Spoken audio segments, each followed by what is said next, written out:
Berapa ini ya? Yang ketujuh ya. Ketujuh yaitu tentang penyakit keganasan. Jadi di sini maksudnya penyakit keganasan tuh kalau yang kita sering dengar seperti kanker ya, penyakit kanker. Jadi di sini kita akan bahas beberapa uh, kanker, penyakit kanker. Yang pertama yaitu di sini adalah kanker kolon atau nama lainnya CA kolon. Di sini kanker kolon itu adalah kanker yang terjadi pada kolon ya. Di sini kanker kolon ialah keganasan tumbuh lambat yang paling banyak sering ditemukan daerah kolon, terutama daerah cecum, descendant bawah, dan kolon sigmoid. Jadi kalau dari anatomi, mestinya adik-adik sudah tahu kalau kolon itu apa. Kolon itu akan usus besar, ya toh?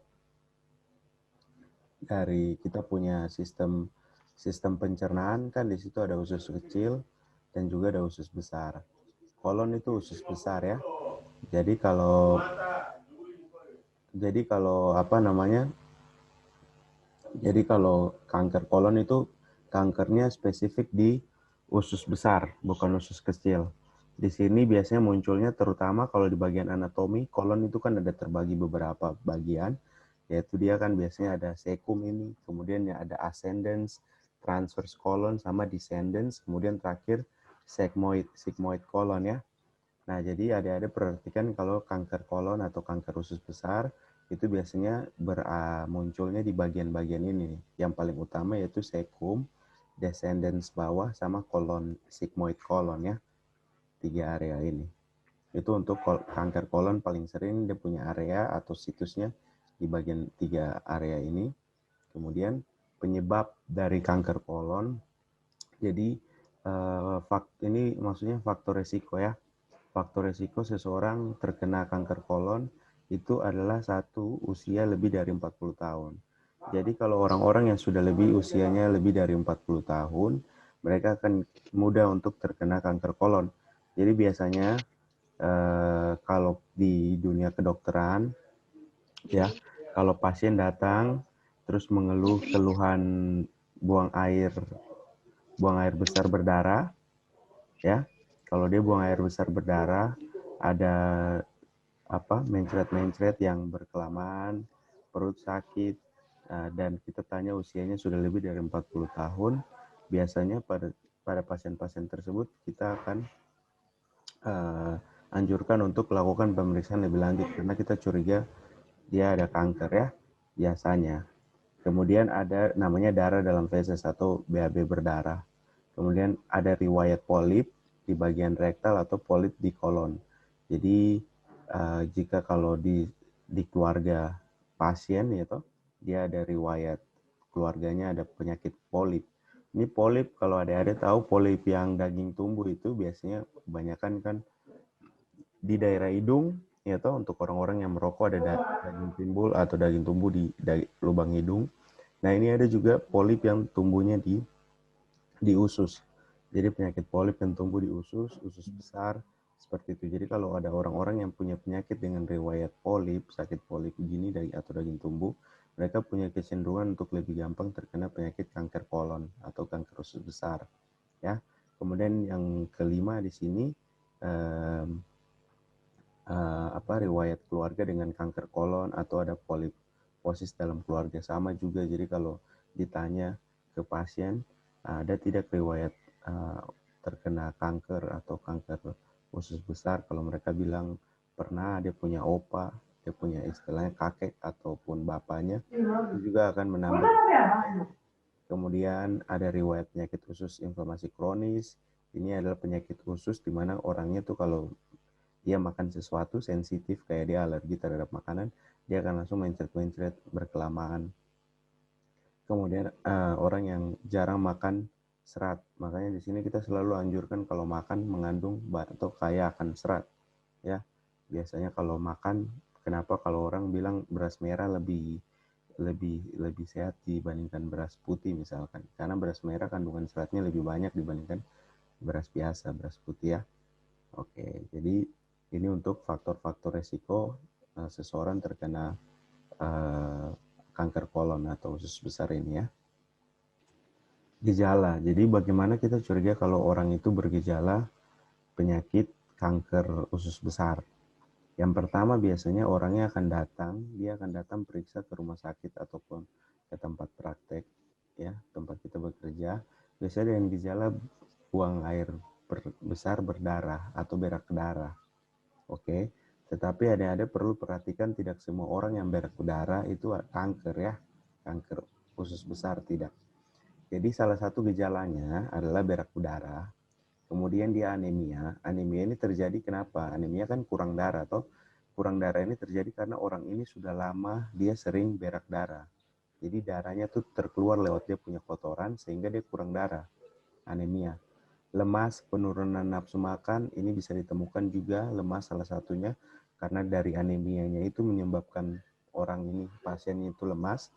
Kemudian dia jadi kurang nafsu makan, biasanya kalau sudah stadium-stadium lebih lanjut dari stadium kankernya itu gitu, bisa juga terjadi konstipasi atau orang itu susah buang air besar berkelamaan, ya kan? Atau bisa saja dia diare, mencret-mencret terus-menerus. Kemudian ada nyeri perut berat yang berulang tanpa sebab, jadi perutnya sering sakit-sakit tapi tidak tahu ini sakitnya disebabkan karena apa. Ya, bukan karena bukan karena apa, dia bilang berulang-ulang saja tidak jelas. Biasa karena setelah makan sesuatu atau tidak makan sesuatu. Kemudian kadang beberapa tumor ada yang punya benjolan, jadi perutnya akan membesar karena ada benjolan ya, ada masanya. Nah, jadi ini yang tanda-tanda atau gejala biasanya orang datang ke rumah sakit ataupun nanti ke puskesmas kalau kita dengan gejala-gejala ini dan kita curiga dia kanker kolon atau kanker usus besar. Tapi yang perlu diperhatikan, kita kan harus melakukan kalau itu kita tanya ke pasien anamnesis kan. Jadi ini gejala-gejalanya tidak semua orang yang datang dengan gejala ini kita langsung bilang aduh ini kayaknya kanker usus besar. Tidak begitu ya. Jadi kita harus ambil gejala-gejala ini terus kita cocokkan ada tidak ke orang itu ada riwayat atau faktor resiko ini. Usianya di atas 40, ini ya. Ada riwayat kanker usus di keluarganya atau tidak, begitu. Baru nanti kalau memang mengarah ke sana kita biasanya nanti akan suruh ke dokter untuk pemeriksaan lebih lanjut ke. Oke, kemudian itu untuk kanker kolon atau kanker usus besar. Selanjutnya kita bicara kanker serviks atau CA serviks ya. Adik-adik di sini sudah tahu semua toh paling banyak apalagi yang wanita-wanita tentang kanker serviks atau namanya kanker apa? Kanker rahim itu. Kanker mulut rahim ya. Di sini biasanya kalau bahasa awamnya itu kanker mulut rahim, itu kanker serviks. Jadi CA cervix adalah pertumbuhan sel-sel abnormal pada daerah batas antara epitel yang melapisi exocervix dan endocervix. Jadi di sini sebenarnya intinya eh, kita bukan kita tapi pada wanita itu mereka ada kandungan ya uterusnya di bawah dari kandungan uterus itu untuk perbatasan ke vagina, liang vagina. Di situ ada mulut dari uterus itu atau mulut dari rahim. Daerah itu dibilangnya serviks.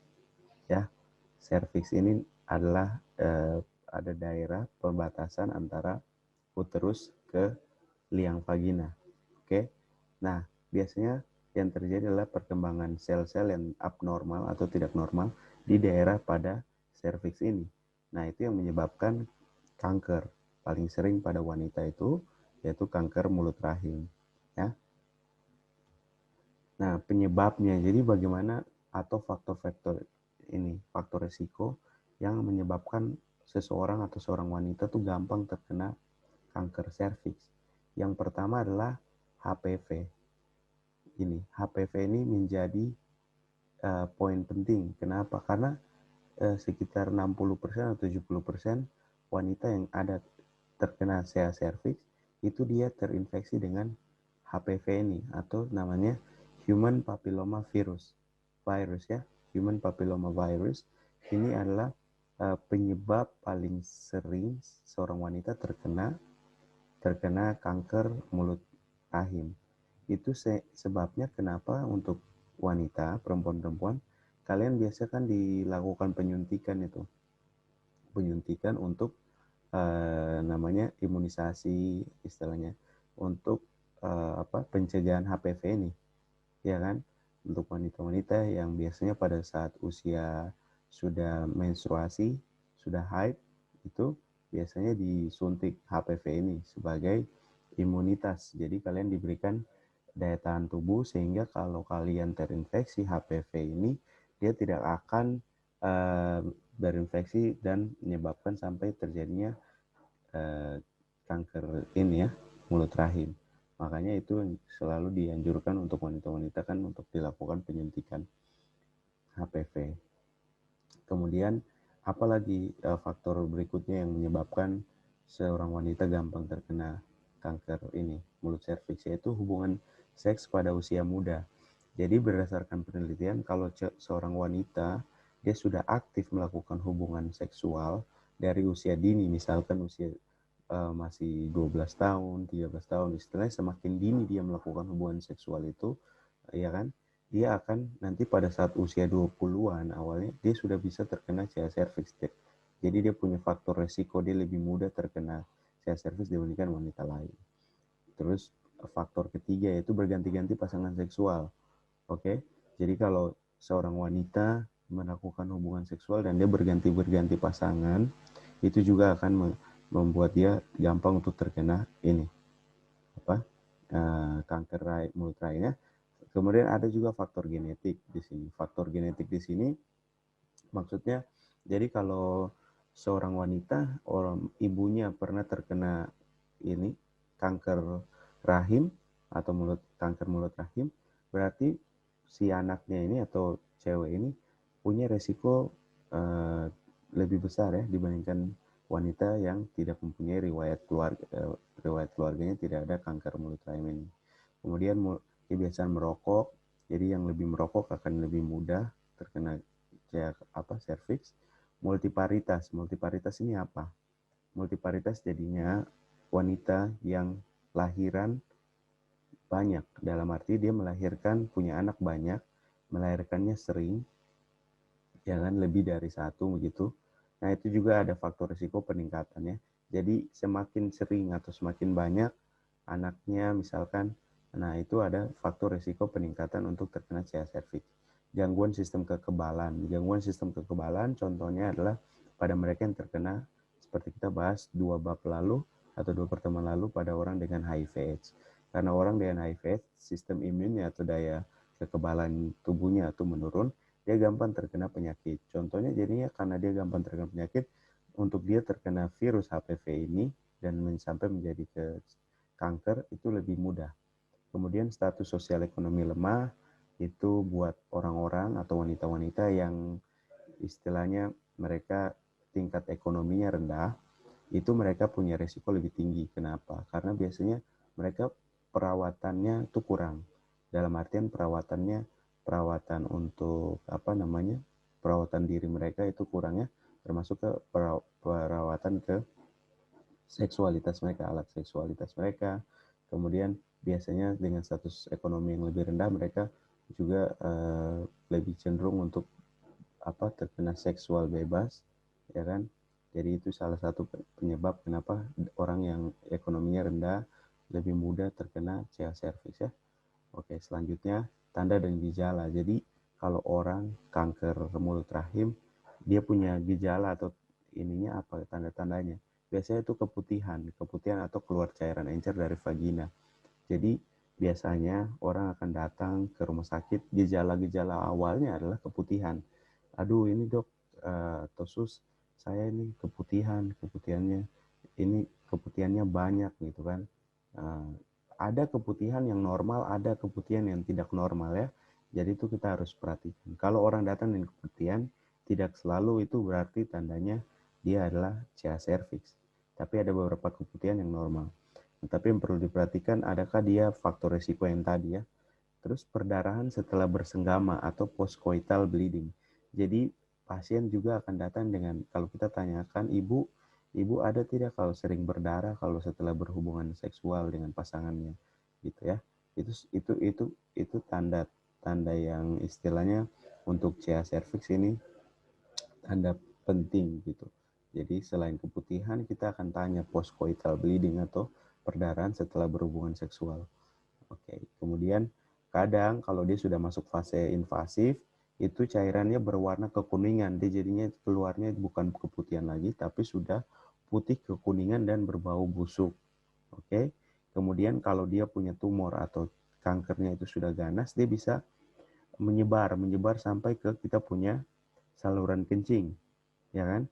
Saluran kencing, sehingga yang terjadi bisa muncul kencing berdarah, ya. Karena kencing berdarah, lama-kelamaan kita bisa ada gejala anemia atau kurang darah. Bisa juga pasien datang dengan keluhan nyeri panggul atau pinggangnya tuh nyeri atau perut bagian bawahnya nyeri. Oke. Kemudian kalau stadiumnya sudah lanjut, di mana sudah berkelamaan ini dia punya kankernya tidak diobati, ya kan? Maka pasien akan menjadi kurus biasanya. Oke. Nah, yang ketiga di sini kita bahas tentang kanker paru. Kanker paru-paru. Jadi menurut WHO atau World Health Organization, kanker paru-paru merupakan penyebab kematian utama dalam kelompok kanker pada pria dan wanita. Jadi berdasarkan WHO bilang penyebab paling banyak untuk menyebabkan kematian pada wanita dan pada pria dan wanita adalah kanker paru-paru. Jadi dari semua kanker yang paling sering menyebabkan kematian buat laki-laki dan juga perempuan adalah kanker paru-paru. Oke? Nah, jadi di sini yang penyebabnya tuh banyak ya. Ada yang sampai lebih terperincinya. Cuma di sini saya ambil yang paling gampang, paling simpel, sederhana yang kita ini setiap hari ya. Jadi asap tembakau. Jadi asap tembakau tuh maksudnya tembakau itu kalau dibakar asapnya itu kalau kita inhalasi atau kita hirup itu akan merusak kita sel-sel paru-paru. Dan kalau kita hirup berkelamaan sampai bertahun-tahun, nah itu akan memicu untuk terjadinya sel-sel itu untuk berkembang jadi sel kanker ya. Nah, orang perokok juga begitu. Di sini bukan berarti perokok itu hanya orang yang merokok, tapi mereka yang menjadi perokok pasif. Misalkan kita ada yang ngerokok, tapi kita sering mencium orang asap rokok yang mereka yang keluarkan itu kita hirup. Karena kita sering bergaul dengan orang-orang perokok, itu kita malah akan terkena faktor risiko untuk terkena kanker paru-paru. Oke. Kemudian polusi udara juga. Jadi kalau kita tinggal di daerah yang berpolusi dan kita hirup udaranya ya kan selama bertahun-tahun, itu juga menjadi faktor risiko.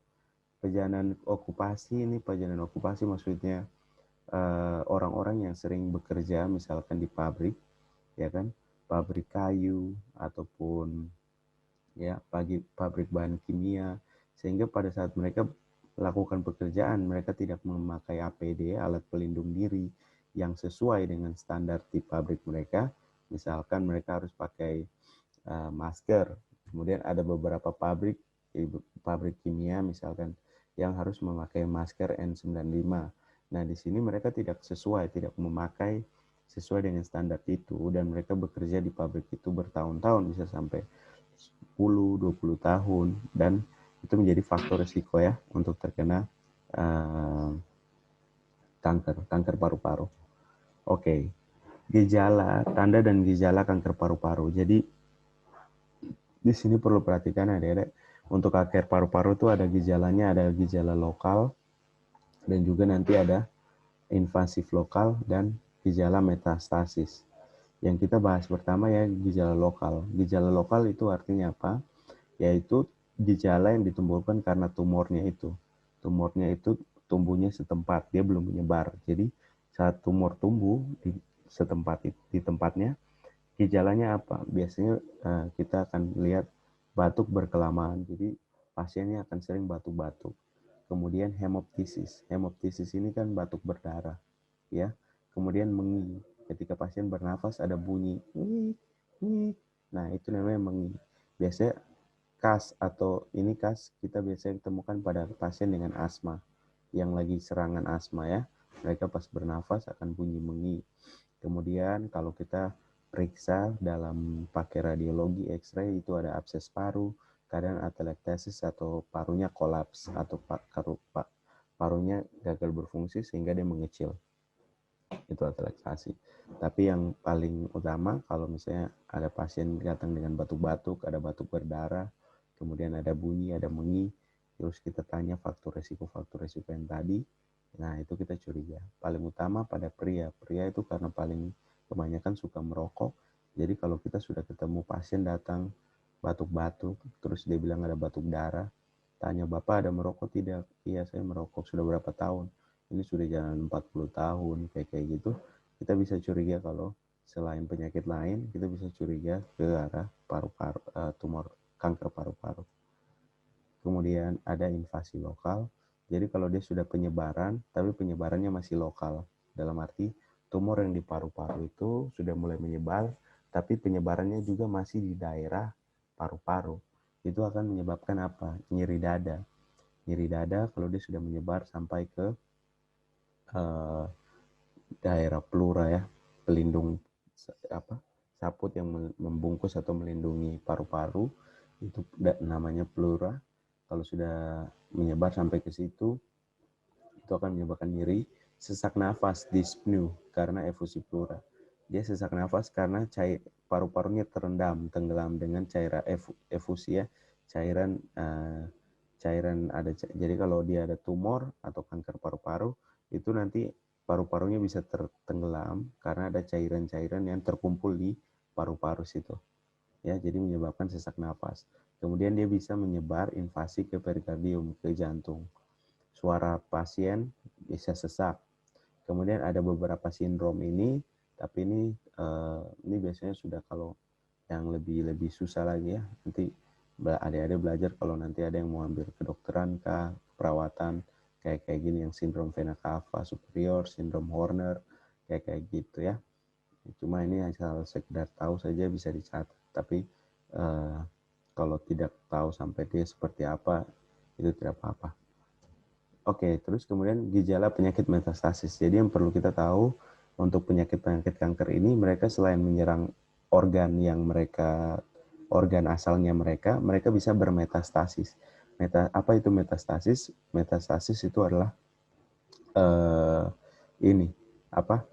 dia menyebar, ya. Jadi jangan heran kalau orang punya kanker paru-paru, tiba-tiba dibilang dia bisa kena otaknya terkena, ada sel kanker di otaknya, atau di tulang, atau dia punya hepar di hati, ya. Jangan heran karena itu dia, sel-sel kanker ini bisa menyebar. Oke. Ada juga limfadenopati, yaitu pembesaran kelenjar getah bening. Jadi biasanya ada terjadi pembesaran kelenjar getah bening di bagian leher kah, di bagian dada, ketiak. Jadi dia punya kelenjar getah bening itu membesar bulat-bulat. Oke. Yang terakhir yaitu CA mamae atau kanker payudara. Di sini juga kanker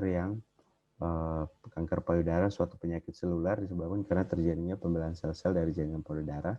Jadi kanker payudara ini juga adalah kanker yang paling sering menyerang wanita, dan ini juga yang menyebabkan cukup tinggi kematian pada wanita. Jadi penyebabnya apa? Seseorang wanita gampang terkena atau mudah terkena kanker payudara, yaitu pertama riwayat kanker payudara di keluarga. Jadi satu, genetik, ya, sama seperti kanker kolon, kemudian kanker cervix, itu mereka ada faktor genetiknya. Untuk kanker payudara ini juga begitu. Jadi kalau seseorang punya mamanya atau tantenya atau neneknya punya kanker payudara, dia punya resiko untuk terkena kanker payudara itu lebih tinggi, ya. Kemudian menark dini atau seorang wanita yang waktu dia haid itu usianya lebih awal, misalkan usia 8 tahun sudah haid ataupun ya 10 tahun sudah haid kayak gitu. Itu resiko lebih tinggi juga untuk terkena kanker payudara. Kemudian tidak mempunyai anak atau mempunyai anak setelah usia 30. Makanya kan di sini jadi kalau orang-orang kebanyakan orang Indonesia kalau baik nikah dini, ya kan, maksudnya bukan dini bagaimana, tapi maksudnya di bawah 30 tahun ya, karena kalau sudah di atas 30 tahun itu mempunyai resiko baik buat apa, untuk kandungan anaknya nanti pas dikandung, tapi resiko ke ibu juga ya. Jadi salah satu resiko ke ibunya selain nanti masalah saat mengandung misalnya kan, tapi juga bisa menimbulkan risiko untuk terjadi kanker payudara. Kemudian menopause yang terjadi setelah usia 50 tahun. Jadi menopause ini seperti adik-adik mungkin sudah ada yang tahu atau belum. Jadi menopause itu kan di wanita itu mereka akan haid pertama itu dibilangnya menark. Itu normalnya biasanya 12 tahun, ya kan, 12 tahun ke atas. Bisa juga kurang tapi mungkin cuma lebih awal 1 tahun umur 11 atau bisa terlambat 13 tahun kayak gitu. Jadi average atau rata-ratanya menark atau haid pertama 12 tahun. Menopause itu adalah masa di mana perempuan itu tidak haid lagi. Ya. Itu biasanya umur berapa sih untuk perempuan tidak haid? Biasanya untuk perempuan tidak haid itu dibilangnya dari usia 40-an sampai 45. Ya.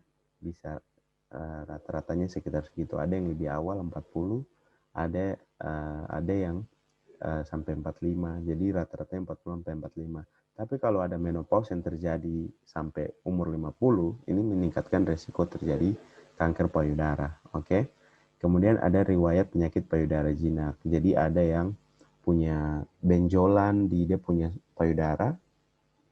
Jadi kalau ada benjolan itu bisa saja cuma tumor jinak atau biasa disebut FAM, fibroadenomatosis mama ya. Itu tumor jinak, dia tidak ganas ya.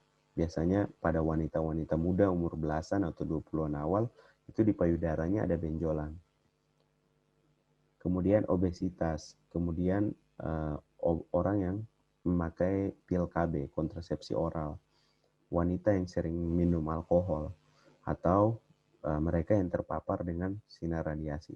Jadi beberapa ini adalah faktor-faktor risiko seseorang terkena penyakit kanker payudara ya untuk wanita. Tanda dan gejala yang pertama biasanya ada benjolan.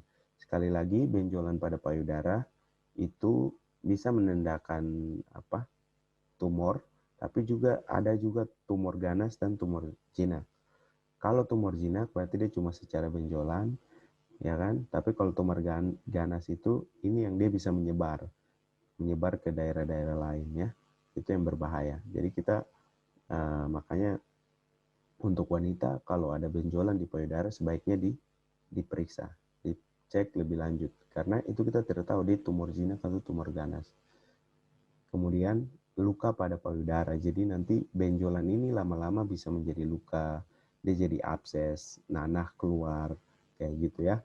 Keluar terus ada juga yang keluar cairan dari puting. Padahal dia tidak lagi menyusui, tapi ada keluar cairan dari putingnya, cairan susu kah, seperti itu. Kadang bercampur dengan warna kuning seperti nana, ada kadang bercampur darah, gitu-gitu. Terus ada limfadenopati, sama lagi seperti pembesaran kelenjar getah bening di daerah ketiak, aksila, atau di bagian leher sini ya, di bagian leher atau di bagian ketiak. Kemudian kalau sudah parah, sudah sampai paru-parunya terendam dengan efusi, itu pasiennya bisa sampai sesak nafas. Oke. Sip. Itu untuk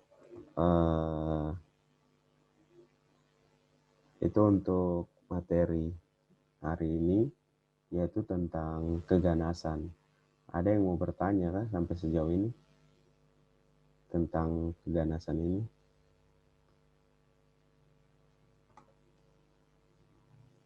Dokter, Ya, silakan. saya mau bertanya. Hmm. Ini kalau kanker payudara tuh bisa dari penyebab apa? Dari makanan juga bisa ke tidak, Pak? Kalau kanker apa?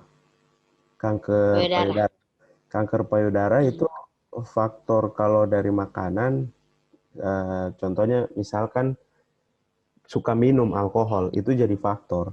Tapi kalau macam makan sehari-hari biasa, itu tidak. Tapi kalau orangnya suka minum konsumsi alkohol yang kebanyakan, itu menjadi faktor untuk faktor resiko. Oh iya, dokter. Sama, nah terus ada lagi kah yang bertanya tentang kanker? Tidak ada. Nah ini apakah?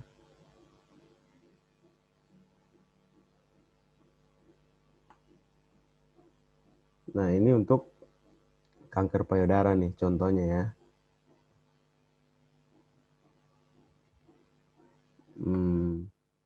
Nah ini adik-adik bisa lihat di gambar sini. Contohnya kayak gini. Jadi kalau misalkan uh, ada benjolan, kemudian ada perubahan warna, ya kayak gini di kulit, di benjolan itu kita curiga kanker payudara.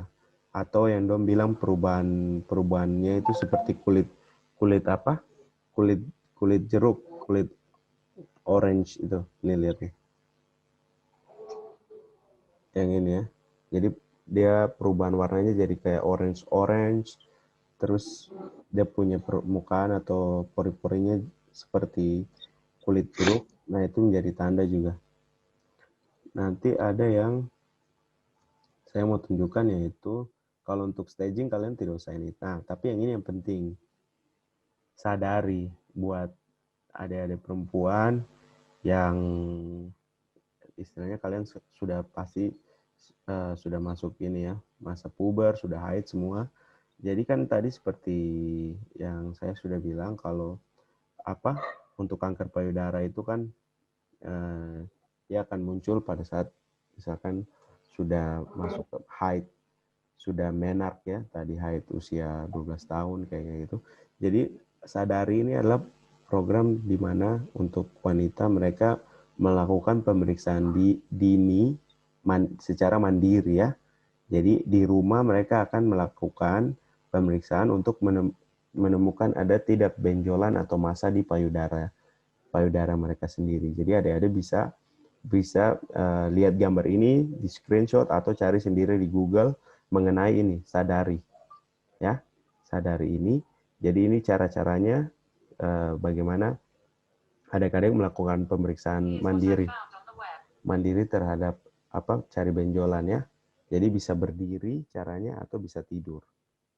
Nanti adik-adik bisa cari saja sendiri di Google. Oke. Ada pertanyaan lagi? Pak Dok, saya juga mau ingin bertanya, Pak. Silakan. Ya, orang yang biasa merokok itu bisa hindari dari merokok, itu juga tetap dapat kanker kah atau dia akan berubah, Pak? Oke. Jadi kalau orang merokok, terus pertanyaan, kalau orang merokok, terus dia berhenti merokok, dia bagaimana Pak? Maksudnya, apakah dia bisa tidak terkena kanker paru-paru atau tidak toh? Iya Pak. Ya toh. Nah jadi kalau orang merokok, ya kan, dia merokok, untuk sampai dia menjadi kanker paru-paru itu perlu waktu yang lama. Dia harus merokok kan. Itu biasanya mereka bilang bisa sampai di atas 10 tahun, ya, bisa 20 tahun, bahkan 30 tahun baru akan istilahnya dia punya sel-sel di paru-paru mulai berubah menjadi sel ganas, sel kanker. Itu yang pertama, ya. Jadi untuk orang merokok, kalau misalkan dia merokok, terus dia merokoknya, kamu merokok sudah berapa lama? Misalkan dia bilang saya merokok baru 1 tahun, misalkan kayak gitu.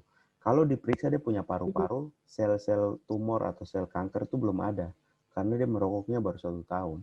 Tapi kalau dia sudah bilang merokoknya sudah di atas 10 tahun, kita bisa temukan kalau misalkan kita lakukan autopsi ya, periksa dia punya paru-paru, terus kita lihat di bawah mikroskop.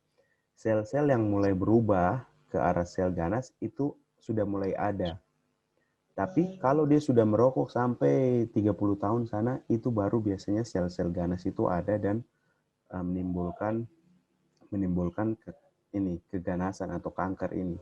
Jadi Gabriel, kalau pertanyaannya kayak tadi, itu tergantung ke orang itu. Dia sudah merokok berapa lama. Misalkan dia merokoknya masih di bawah 10 tahun, ya, ketika dia berhenti, itu dia bisa hilang, bisa balik normal lagi sel-selnya itu tidak sampai jadi sel kanker, ya. Iya, Pak. Nah, tapi kalau dia sudah merokoknya sudah lama, sudah sampai 30 tahun, kayak gitu 20 tahun, 30 tahun, itu betul-betul tergantung apakah pasien ini sudah bergejala atau belum. Kalau dia belum bergejala tapi dianya mau berhenti merokok, bisa saja dia tidak akan terkena kanker, tapi bisa saja masih kena kanker karena dia sudah merokoknya sudah lama, begitu.